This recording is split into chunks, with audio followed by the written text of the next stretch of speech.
We're here at the SAI conference, the Computing Conference 2017 in London. And this afternoon we will have a speaker, and he is a designer and a lecturer, and some might even call him an artist, but he's not sure himself. Are you, Andrew? Still trying to work that one out, yeah. Andrew O'Dowd, welcome. Thank you very much.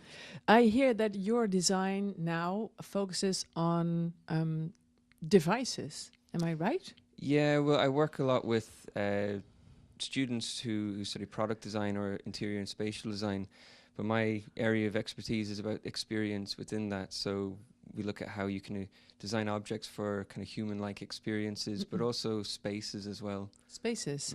Can you explain that? Well, through some of my own work, I've done projection mapping onto historic buildings in Edinburgh to try and kind of enhance the way people feel about them without changing them permanently. And then with the interior design students, it's about making spaces pleasant or sometimes less pleasant. It's about why would you make a space less pleasant? Well, if you want to control people's use of the space, so maybe you want people to move through it quite quickly, so you don't make it that inviting. Doesn't sound very nice, but it's about that way of we can light up spaces or make them darker, and will influence and enhance or change the way people experience them. Okay, so you will change the behavior by good design. Yeah, all exactly. Right. Yeah, okay, yeah. So what projects have you been working on? Well, kind of constantly working, whether it's my own stuff or with students supervising kind of master's projects, undergraduate stuff.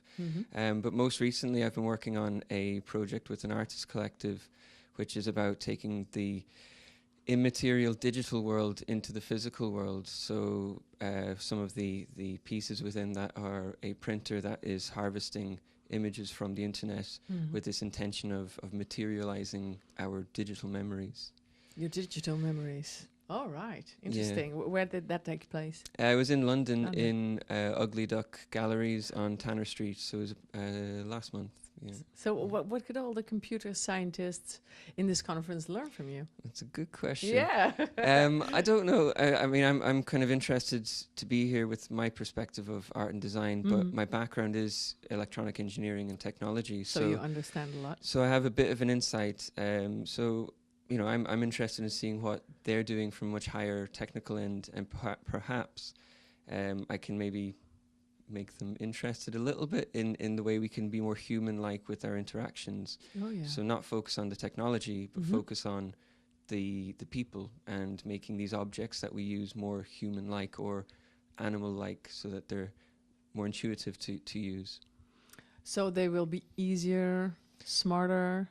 Well, that's kind of my focus of my research. What I'm presenting today is about looking at the very primitive, visceral characteristics of things. Okay. So how does an animal respond to interaction in a forest? Yeah. And perhaps if our technologies could be developed in this way that they will viscerally respond rather than behaviorally. So it's not about press a button and get to a website. It's about your device telling you its emotional state or the emotional state of the environment it's detecting. Yes, that's developing rapidly. Yeah, these kinds of definitely. Sensors and it's great. Data gathering. So, and you also compared it to David Attenborough movies. Yeah, well, probably my own personal perspective. So I'm a bit of a geek. So I love technology, and Are you? Yeah, I kind of. My wife hates me for it a little bit, but.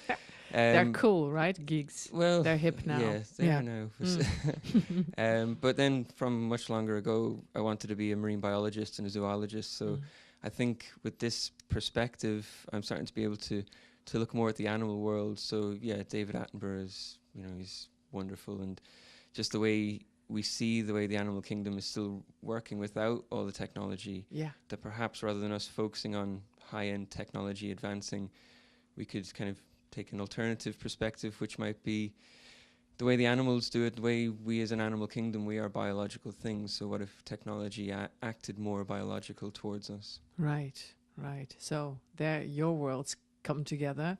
Perhaps, yeah. Thank you so much, Andrew. And many worlds come together here at the Computing Conference in London. And if you want to see more of the experts and maybe stop over next year, you'll find out what people are talking about here on the YouTube channel of SAI Conference And you can also look at the website or Facebook or Twitter under the same title.